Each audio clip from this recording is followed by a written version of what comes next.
Magandang hapon po.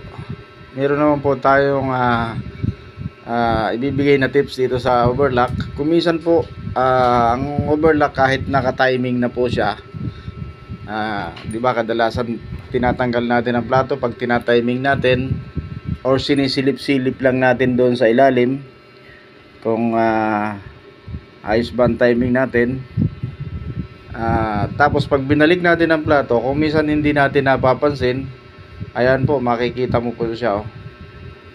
Yung karayom, sayad po siya sa plato.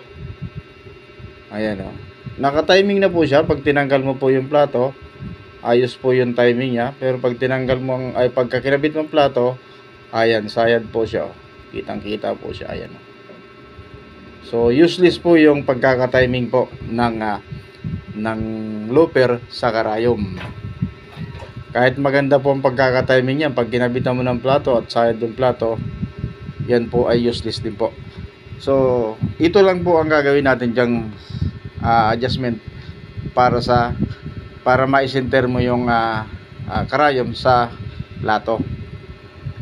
Ito pong dalawang tornilyo na ito, yan, tsaka ito, yan lang po yung luluwagan mo yan. Tapos pwede mo pong galawin na yan para maisinter mo po yung karayom sa stage tank ng plato. Yan, gagalawin mo lang po yan. Ayan, at may sisinter mo na po yan, saka mo po siya ihigpitan. Yun lamang po ang ating may bibigay na tips sa overlock ngayong hapon. At magandang hapon, mabuhay po tayong lahat.